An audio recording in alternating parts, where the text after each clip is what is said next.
고질적 눈질환 치료, 알레르기 결막염에 대해서 설명드리겠습니다.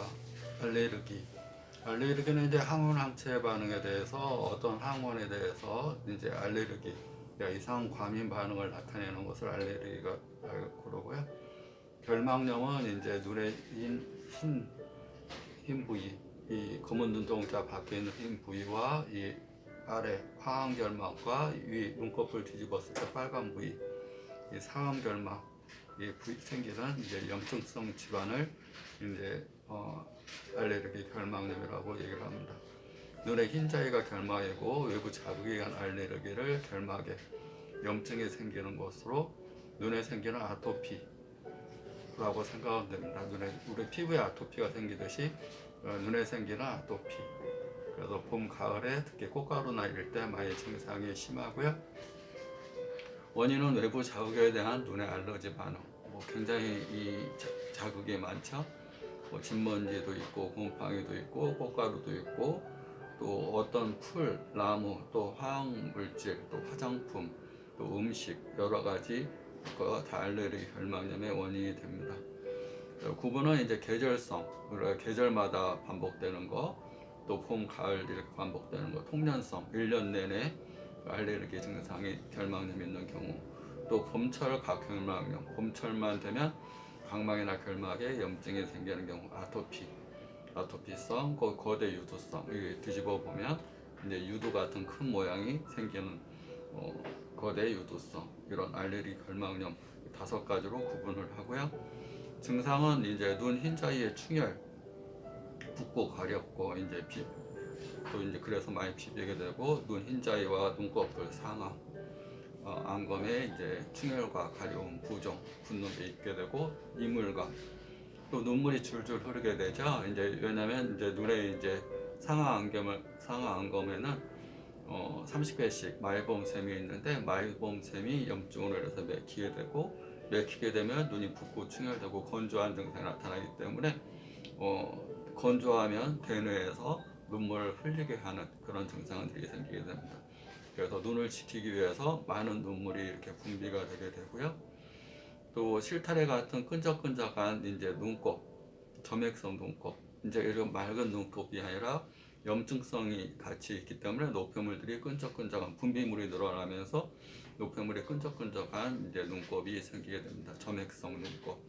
또 이제 안구건조와 유사한 증상이 나타나게 되는데 이게 눈이라는 것은 결막과 각막은 눈물에 의해서 이제 영양분과 산소 공급, 특히 각막은 눈물에 의해서 영양분과 산소 공급을 받는데 눈물의 성분이 변하게 되죠. 여기 이 마이봄샘에 피지선이 맥히게 되고 또 피지선에 충혈과 부종 염증이 생기기 때문에 피지선이 제대로 분비가 잘 안 되게 되고 그래서 눈에 이제 이물감, 찌르는 느낌,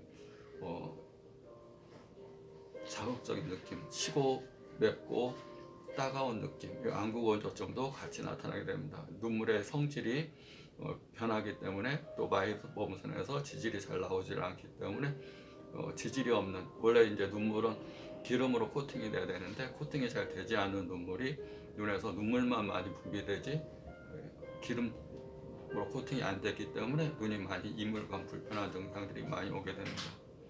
또 눈 흰자위가 많이 부어오르게 되고요. 안구 전체 흰자위가 쌓인 부분, 이 눈 주변에 흰자위가 쌓인 부분이 많이 부어오르게 되고 또 안구 전체는 흰색의 막으로 이렇게 뒤집어 쌓여 있는데 수정체가 꽉 찬 느낌, 그것이 부풀어 오르면서 수정체가 꽉 찬 느낌, 그리고 두통, 머리도 아프게 되고 안통, 눈도 아프게 되는 증상이 있고요.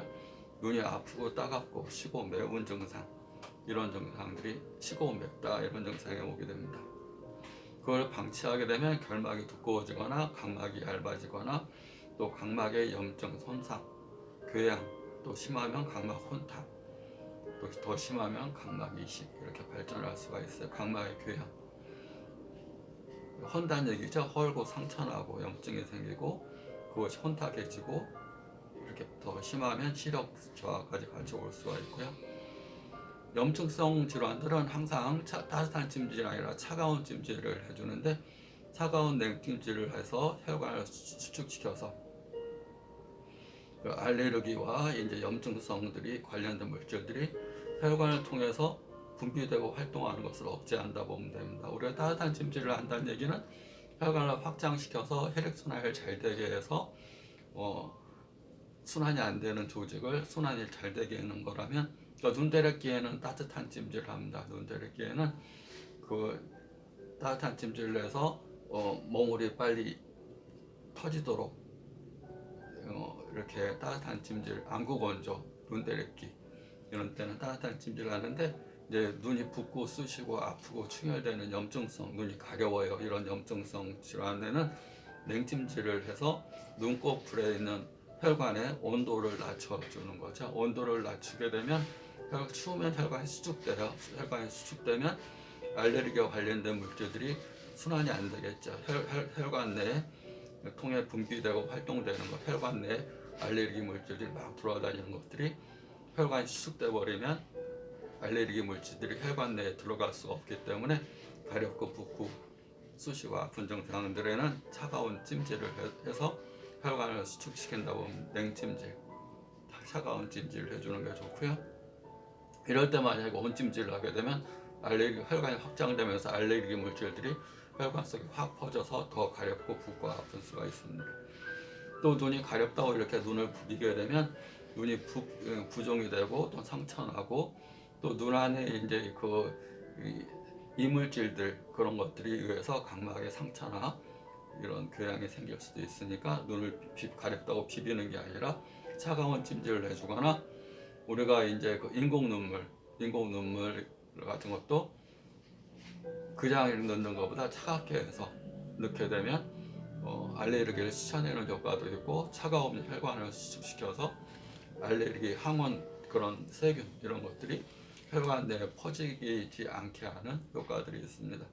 그러니까 꼭 염증성 소견이 있고 붓고 가렵고 열난다 그러면 차가운 찜질, 순환이 안 되고 건조하다 또는 순환이 안 돼서 피지선의 분비가 하는 마이봄샘이 맥혔다, 그러니까 콩대래끼 같이 우리 피지선에 이렇게 30개씩 한쪽 눈에 위아래, 위쪽에 30개, 아래에 30개씩 마이봄샘에서 이게 지방층이 분비가 돼야 되는데, 지질이 분비가 되는데, 그게 맥히게 되면 지방이 안 나오니까 맥힌 것을 뚫어주려면 당연히 따뜻한 찜질을 해야지 지방이 녹잖아요. 지방이 녹고 마이봄샘에서 지방이 잘 분비되고, 지방이 분비돼야지 눈물에 지방이 코팅되면서 내 눈이 쑤시고 아픈 건조한 증상들이 많이 도움이 됩니다. 그래서 안구건조증이나 눈대래끼, 콩대래끼 이런 때는 따뜻한 찜질을 해서 피지선이 맥히지 않게끔, 피지선에 기름 덩어리가 엉겨 있지 않게끔 따뜻한 찜질을 해주시고, 결막염 같이 염증성 질환에는 차가운 찜질을 해서 알레르기, 항원, 항체, 세균 이런 것들이 혈관으로 확 퍼지지 않게끔 차가운 찜질을 해주는 게 도움이 많이 됩니다.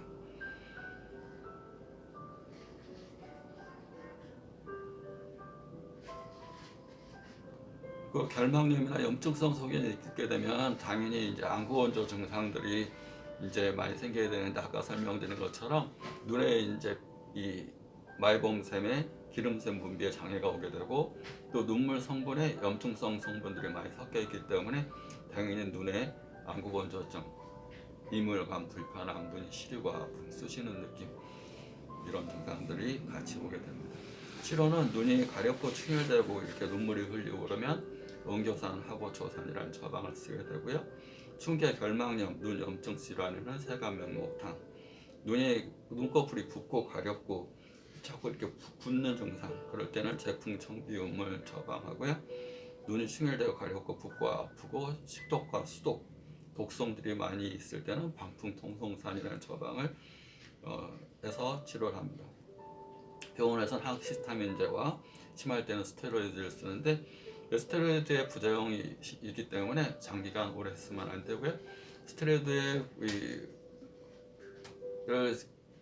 짧은 기간에 많이 고단위로 쓰게 되고, 이제 그걸 좀 길게 쓰게 되고 그러면 이제 백내장, 녹내장, 각막 부종, 또 망막 질환, 또 이런 거에, 또 중심성 망막염 이런 거에 큰 원인이 될 수가 있습니다. 그래서 치료를 이렇게 알레르기 결막염에 증상에 맞게끔. 아까 정리해서 다시 한번 설명드리면 계절성, 매년 계절마다 반복되는 거, 통년성, 1년 내내 반복되는 거, 그다음에 봄, 여름 또는 봄철, 각막, 결막염, 아토피성, 우리 아토피 질환처럼 이것도 이 자기 몸의 면역계 질환이니까 그 면역을 치료하면 되고요. 네, 거대 유두성, 이제 유두가 이제 이 결막을 뒤집어 봤을 때 큰 이런 유두 같은 모양이 있는 5가지로 구분해서 치료를 하고요. 한방 치료로는 이 히스타민제나 스테로이드를 쓰는 게 아니라 청열, 해독, 열과 독소를 없애면서 맑은 피가 순환이 잘 되게끔 이렇게 처방을 한다. 소염제, 진통제 이런 개념이 아니고요. 열을 내려주고 독소를 없애주고, 그래서 눈 자체가 건강한 눈이 될 수 있게끔 치료를 하면 알레르기 결막염이 많이 좋아질 수 있습니다. 알레르기 결막염에 대해 설명드렸습니다. 감사합니다.